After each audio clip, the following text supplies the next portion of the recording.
Ya, Ustaz, soalan ini ya. Bagaimana kita nak berdamai dengan takdir dan redha dengan apa yang Allah tetapkan, sedangkan dalam hati masih ada rasa sedih, menyesal dan risau. Dalam masa sama kita nak perbaiki tahap keimanan kita setelah kita berusaha melupakan, bermunajat dan akhirnya bertawakal. Okey, baik. Soalan saya. Baik. Terima kasih ya, soalan faham semua ya. Selalu akhir-akhir ini diguna istilah berdamai dengan takdir. Berdamai dengan takdir. Adakah selama ini kita bermusuh dengan takdir? Tidak sebenarnya. Cuma jawapan ringkas saya beginilah. Pertama sekali, ilmu. Apa pun mesti ilmu. Ilmu apa untuk kita berdamai dengan takdir? Ilmu tauhid. Kerana dalam tauhid itu ada satu bab yang kita akan belajar tentang berkaitan dengan Allah itu Tuhan yang bersifat dengan iradah, berkehendak. Maka segala apa yang sedang berlaku dalam hidup kita adalah kehendak Dia, bukan kehendak kita. Bahkan kita lahir ni pun macam kita dah ulang sebelum ni kan, kita lahir ni pun kehendak Dia.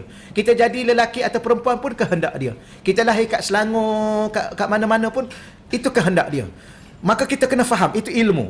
Maka kalau kita faham ilmu daripada awal dulu lagi adanya kita kat dunia sampailah hari ini, kita hari ini di mana kita duduk, siapa suami kita, berapa orang anak kita, ya, siapa nama ayah kita, mak kita, dulu lagi sampai sekarang Allah yang takdirkan. Boleh terima tak kita lahir sebagai perempuan?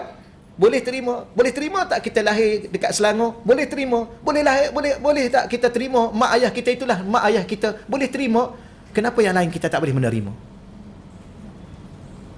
Itu ilmu. Mana nak berdamai dengan takdir, ilmu. Okey? Kalau tak ada ilmu, susah. Sebab tak faham. Maka sesuatu itu nak kena faham. Macam mana kita nak berdamai dengan satu pihak yang lain, kita pun tak faham apa masalah kita dengan dia. Atau apa masalah kita, apa yang kita nak sendiri dalam kita. Kan kadang-kadang satu, dua kumpulan yang bergaduh, kemudian nak berdamai isu apa nak berdamai? Tak tahu.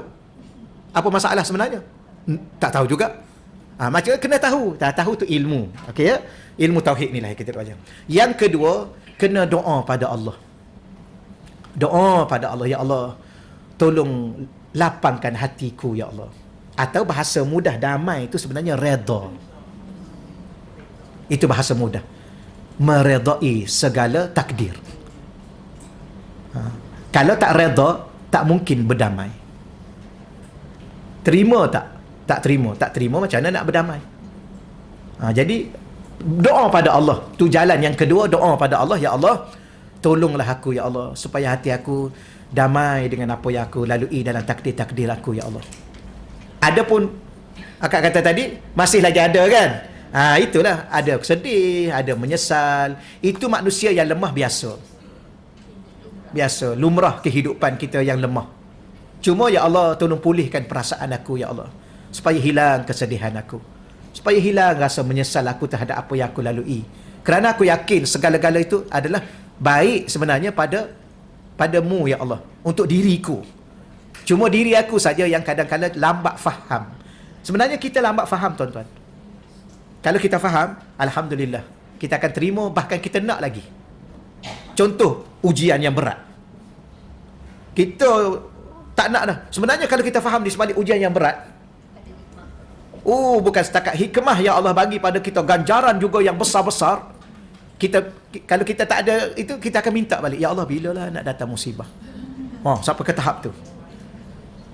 Yang pertama ilmu, yang kedua doa, yang ketiga sebenarnya itu yang saya cakap, puan ya.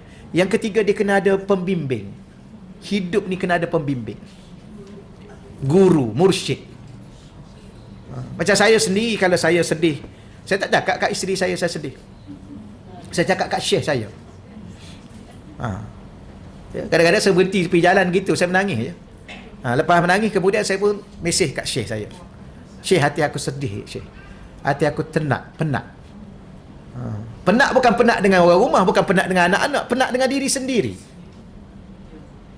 Malas, terhege-hege. Berkira masa dah lebih banyak ni, berkira ni. Kan? Beralasan, betul lah kak. Banyak beralasan. Dengan itu, dengan ini, dengan itu, dengan ini. Besok patut tetap bertangguh-tangguh.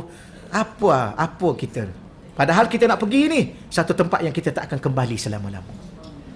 Kalau itu yang kita bawa, itulah yang ada. Kalau dosa bawa, itulah dosa yang akan kita pikul akhirat nanti. Oh, subhanallah. Dosa dengan kita pun tak lepas. Dengan anak-anak, dengan isteri kita, dengan masyarakat kita. Oh, nak jawab apalah akhirat. Gitulah maksud dia. Kena ada pembimbing.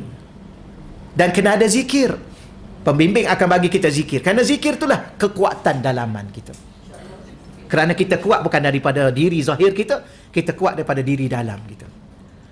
Okeylah, insya-Allah ya. Moga-moga ujian saya, ujian tuan-tuan dan puan-puan, ujian kita semua kita lalui dengan Allah, bersama dengan Allah, ya, dan bersama dengan baginda Nabi sallallahu alaihi wasallam.